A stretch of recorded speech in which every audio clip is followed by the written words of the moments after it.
Students आज हम discuss करेंगे reaction of alcohol in which carbon oxygen bond is broken के वो रिएक्शन हम कुछ देखेंगे कि जिनमें कार्बन ऑक्सीजन बॉन्ड ब्रेक हो रहा है। यहाँ पे हम एग्जांपल के तौर पे लिखेंगे इथेनॉल CH3CH2OH।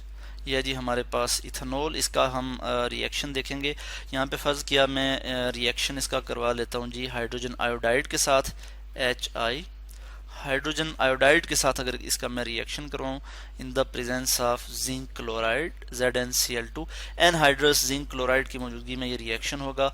और तो हमारे पास प्रोडक्ट क्या आ जाएगी इस केस में हम देखते हैं कि CH3CH2I सॉरी हाँ यहाँ पे हमारे पास आ जाएगा I, ठीक है, ethyl iodide plus water H2O water. तो इस केस में आप देख सकते हैं कि कार्बन ऑक्सीजन बॉन्ड यहाँ से टूटा है और उसकी जगह आयोडाइड आयन जो है यहाँ पे आके अटैच हो गया है। आयोडीन ने जो है वो रिप्लेस कर दिया है जो है वो OH को। ठीक हो गया। तो ये एक रिएक्शन जो है इसमें जो है हम देखते हैं कि इथेनॉल से हमारे पास क्या बन गया, इथाइल आयोडाइड। इसमें हमारे पास क्या हुआ है, कार्बन ऑक्सीजन बॉन्ड जो है वो ब्रेक हुआ है। इसी तरह का एक और रिएक्शन है हमारे पास जिसमें हम देखते हैं, जैसे हम यहाँ पे एग्जांपल ले लेते हैं, इसी इथेनॉल को यहाँ पे हम एग्जांपल के तौर पे लेंगे।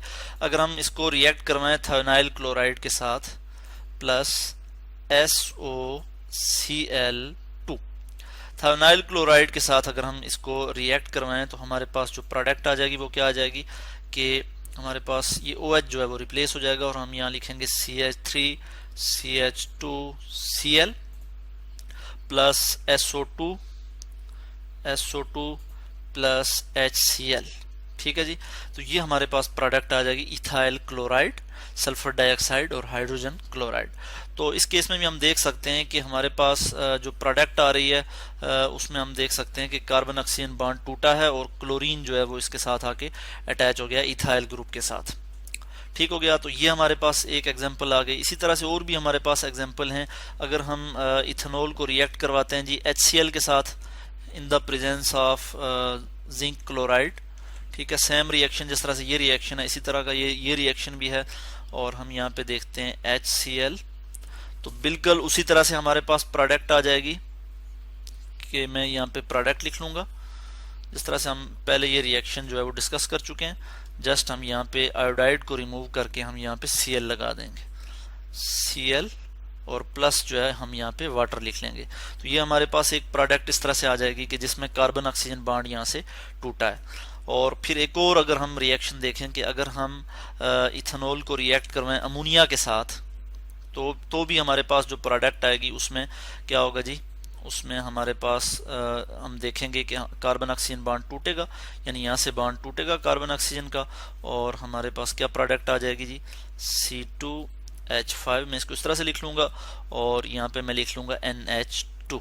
अमाइनो ग्रुप जो है वो रिप्लेस कर लेगा जो है हाइड्रोक्सिल ग्रुप को। और यहाँ पे हमारे पास क्या होगा, हम यहाँ पे क्या यूज़ करेंगे, हम यहाँ पे एल्युमिनियम ऑक्साइड यूज़ कर सकते हैं Al2O3 और 360 डिग्री सेंटीग्रेड टेम्परेचर। और उसके साथ हम जो है वो हम यहाँ पे थोरियम डाइऑक्साइड जो है वो यूज़ करते हैं एज अ कैटलिस्ट। तो थोरियम डाइऑक्साइड के लिए मैं यहाँ लिखूँगा THO2, थोरियम डाइऑक्साइड। और यहाँ पे प्लस क्या आ जाएगा, प्लस वाटर यहाँ पे बन जाएगा तो H2O। तो ये हमने कुछ रिएक्शन देखे जिनमें हमने बात की कि कार्बन ऑक्सीजन बॉन्ड जो है वो टूट रहा है। और इस केस में हमने देखा कि हमारे पास जो प्रोडक्ट आ रही है, हमने जब हाइड्रोजन आयोडाइड से इसको रिएक्ट करवाया इथेनॉल को तो हमारे पास इथाइल आयोडाइड आ गया, यानी एक अल्काइल हैलाइड की प्रिपरेशन हुई। इसी तरह जब हमने इसको थायोनाइल क्लोराइड के साथ रिएक्ट करवाया इथेनॉल को तो भी हमारे पास अल्काइल हैलाइड की फॉर्मेशन हुई।